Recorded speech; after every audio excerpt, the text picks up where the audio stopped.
ನಮಸ್ಕಾರ ವಿದ್ಯಾರ್ಥಿಗಳೇ, ಇಂದಿನ ವಿಡಿಯೋದಲ್ಲಿ ನಾವು ಎನ್ವೈರನ್ಮೆಂಟಲ್ ಸ್ಟಡೀಸ್ ಸಬ್ಜೆಕ್ಟ್ ನ unit 1 introduction to environmental studies ಅನ್ನು ಸಂಪೂರ್ಣವಾಗಿ ಕಲಿಯೋಣ. ಈ ಪಾಠವು ಯೂನಿವರ್ಸಿಟಿ ಮಟ್ಟದಲ್ಲಿ ತುಂಬಾ ಮುಖ್ಯ, ಏಕೆಂದರೆ ಇದು ಪರಿಸರದ ಮೂಲ ಸ್ವರೂಪ, ಅದರ ಸಮಸ್ಯೆಗಳು, ಪರಿಣಾಮಗಳು ಮತ್ತು ಜಾಗೃತಿಯ ಅಗತ್ಯತೆಯನ್ನು ಆಳವಾಗಿ ಅರ್ಥಮಾಡಿಸುತ್ತದೆ. ಹಾಗಾದರೆ ಶುರು ಮಾಡೋಣ.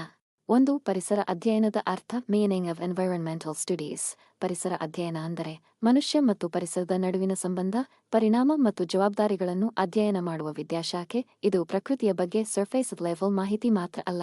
ಎನ್ವೈರನ್ಮೆಂಟಲ್ ಸ್ಟಡೀಸ್ ವಿಜ್ಞಾನ, ಸಮಾಜಶಾಸ್ತ್ರ, ಅರ್ಥಶಾಸ್ತ್ರ, ರಾಜಕೀಯ, ತಂತ್ರಜ್ಞಾನ ಇವೆಲ್ಲವನ್ನು ಒಳಗೊಂಡಿರುವ ಬಹುವಿಷಯ ಶಾಖೆ. ಉದಾಹರಣೆ: ಪ್ಲಾಸ್ಟಿಕ್ ತ್ಯಾಜ್ಯ ಸಮಸ್ಯೆಯನ್ನು ಪರಿಹರಿಸಲು ಜೀವಾಂಶದೊಂದಿಗೆ ಕುಗ್ಗಿ ಹೋದ ವಸ್ತುಗಳು ಬೇಕು.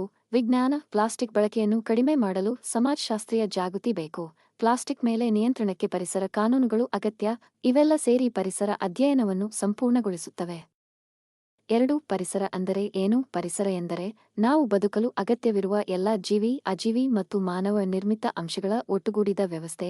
ಪರಿಸರದಲ್ಲಿ ಇರುವ ಅಂಶಗಳು: ಗಾಳಿ, ನೀರು, ಮಣ್ಣು, ಸಸ್ಯಗಳು, ಪ್ರಾಣಿಗಳು, ಮನುಷ್ಯ, ಕಟ್ಟಡಗಳು, ರಸ್ತೆ, ಯಂತ್ರೋಪಕರಣಗಳು, ಹವಾಮಾನ ಮತ್ತು ನೈಸರ್ಗಿಕ ಘಟನೆಗಳು. ಉದಾಹರಣೆ: ಬೆಳಿಗ್ಗೆ ಎದ್ದಾಗ ನೀವು ಉಸಿರಾಡುವ ಗಾಳಿ ಪರಿಸರ, ನೀವು ಕುಡಿಯುವ ನೀರು ಪರಿಸರ, ನೀವು ನಡೆಯುವ ರಸ್ತೆ ಪರಿಸರದ ಭಾಗ. ನಮಗೆ ಬೇಕಾಗಿರುವ ಪ್ರತಿಯೊಂದು ಅಂಶವೂ ಪರಿಸರದಲ್ಲೇ ಇದೆ. 3. ಯಾಕೆ ಪರಿಸರ ಅಧ್ಯಯನ ಕಲಿಯಬೇಕು? ಅವಶ್ಯಕತೆ ಮತ್ತು ಮಹತ್ವ. ಈ ವಿಷಯವು ವಿಶ್ವವಿದ್ಯಾಲಯ ಮಟ್ಟದ ವಿದ್ಯಾರ್ಥಿಗಳಿಗೆ ಬಹಳ ಮುಖ್ಯ. ಇದನ್ನು 4 ಪ್ರಮುಖ ಕಾರಣಗಳಿಂದ ಅರ್ಥಮಾಡಿಕೊಳ್ಳಬಹುದು. ಜ್ಞಾನ ಮೌಲ್ಯ. ವಿದ್ಯಾರ್ಥಿಗಳು ಪರಿಸರದ ಮೂಲತತ್ವಗಳನ್ನು ವೈಜ್ಞಾನಿಕವಾಗಿ ಅರ್ಥಮಾಡಿಕೊಳ್ಳುತ್ತಾರೆ. ಉದಾಹರಣೆ: ನಮ್ಮ ಊರಿನ ಉಷ್ಣಾಂಶ ವರ್ಷದಿಂದ ವರ್ಷಕ್ಕೆ ಏಕೆ ಹೆಚ್ಚುತ್ತಿದೆ? ಇದಕ್ಕೆ ಕಾರಣ ಜಾಗತಿಕ ತಾಪಮಾನ ಏರಿಕೆ. ಇದನ್ನು ಅರ್ಥಮಾಡಿಕೊಳ್ಳಲು ಪರಿಸರ ಅಧ್ಯಯನ ಅಗತ್ಯ. ಸಾಮಾಜಿಕ ಮೌಲ್ಯ. ಸಮಾಜ ಮತ್ತು ಪರಿಸರ ನಡುವೆ ಗಟ್ಟಿಯಾದ ಸಂಬಂಧವಿದೆ. ಉದಾಹರಣೆ: ಒಂದು ಕಾರ್ಖಾನೆಯಿಂದ ಹೊರಬರುವ ರಾಸಾಯನಿಕ ತ್ಯಾಜ್ಯ ಗಾಳಿ ಮತ್ತು ನೀರನ್ನು ಮಾಲಿನ್ಯಗೊಳಿಸಿದರೆ ಅದರ ಪರಿಣಾಮ ಜನರ ಆರೋಗ್ಯದ ಮೇಲೆ ಬೀಳುತ್ತದೆ. ಇದನ್ನು ತಡೆಯುವುದು ಸಮಾಜದ ಜವಾಬ್ದಾರಿ. ನೈತಿಕ ಮೌಲ್ಯ. ಪರಿಸರ ಅಧ್ಯಯನ ನಮಗೆ ನೈಸರ್ಗಿಕ ಸಂಪನ್ಮೂಲಗಳನ್ನು ಜವಾಬ್ದಾರಿಯಾಗಿ ಬಳಸುವ ನೈತಿಕತೆ ಕಲಿಸುತ್ತದೆ. ಉದಾಹರಣೆ: ಒಬ್ಬ ವಿದ್ಯಾರ್ಥಿ ಪ್ರತಿದಿನ ಮನೆಯಲ್ಲಿ ನೀರನ್ನು ವ್ಯರ್ಥ ಮಾಡದೇ ಇದ್ದರೆ ದಿನಕ್ಕೆ 5 ಲೀಟರ್ ನೀರು ಉಳಿಸಬಹುದು. ಒಂದು ವರ್ಷದಲ್ಲಿ ಇದು 1800 ಲೀಟರ್. ಈ ನೈತಿಕ ಜಾಗೃತಿ ಪರಿಸರ ಅಧ್ಯಯನದಿಂದ ಬರುತ್ತದೆ. ಭವಿಷ್ಯ ಮೌಲ್ಯ. ಮುಂದಿನ ಪೀಳಿಗೆಗಾಗಿ ಪ್ರಕೃತಿಯನ್ನು ಉಳಿಸುವುದು ಅತ್ಯವಶ್ಯಕ. ಉದಾಹರಣೆ: ಇದೀಗ ಭೂಗರ್ಭ ಜಲವನ್ನು ಹೆಚ್ಚು ಬಳಸಿದರೆ ನಾಳೆ ಮಕ್ಕಳಿಗೆ ಕುಡಿಯುವ ನೀರೇ ಇರದು. ಪರಿಸರ ಅಧ್ಯಯನ ಭವಿಷ್ಯದ ಅಪಾಯಗಳನ್ನು ತಿಳಿದುಕೊಳ್ಳಲು ಸಹಾಯ ಮಾಡುತ್ತದೆ.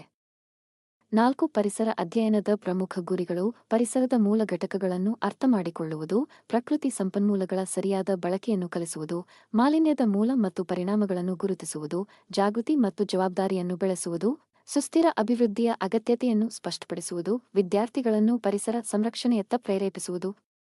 5. ಪರಿಸರದ ಪ್ರಮುಖ ಸಮಸ್ಯೆಗಳು. ಇದು ವಿದ್ಯಾರ್ಥಿಗಳಿಗೆ ಅತ್ಯಂತ ಮುಖ್ಯ ವಿಭಾಗ. 1. ಗಾಳಿ ಮಾಲಿನ್ಯ. ಗಾಳಿಯಲ್ಲಿ ಹಾನಿಕಾರಕ ಅನಿಲಗಳು ಹೆಚ್ಚಿದಾಗ ಉಂಟಾಗುವ ಸಮಸ್ಯೆ. ಉದಾಹರಣೆ: ಬೆಂಗಳೂರು ನಗರದ ವಾಹನ ಸಂಚಾರ ಪ್ರದೇಶದಲ್ಲಿ ಕಾರ್ಬನ್ ಮಟ್ಟ ಹೆಚ್ಚಿದೆ. ಇದರಿಂದ ಉಸಿರಾಟ ಸಮಸ್ಯೆಗಳು ಹೆಚ್ಚುತ್ತಿವೆ.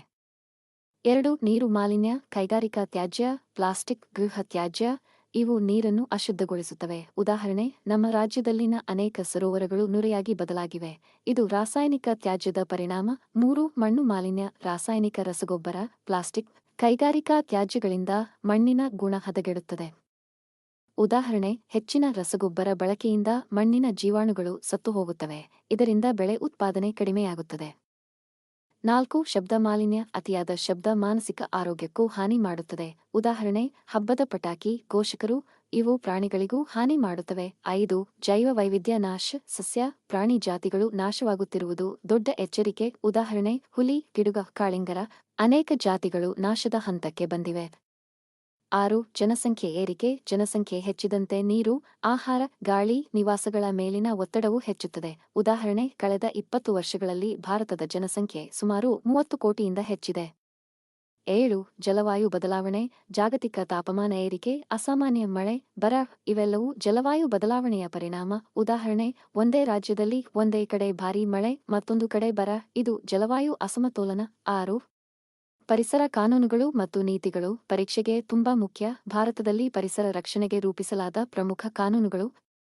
ಪರಿಸರ ಸಂರಕ್ಷಣಾ ಕಾಯ್ದೆ 1986. ಗಾಳಿ ಮಾಲಿನ್ಯ ನಿಯಂತ್ರಣ ಕಾಯ್ದೆ 1981 ನೀರು ಮಾಲಿನ್ಯ ನಿಯಂತ್ರಣ ಕಾಯ್ದೆ, 1974 ವನ್ಯಜೀವಿ ಸಂರಕ್ಷಣಾ ಕಾಯ್ದೆ, 1972 ಅರಣ್ಯ ಸಂರಕ್ಷಣಾ ಕಾಯ್ದೆ, 1980.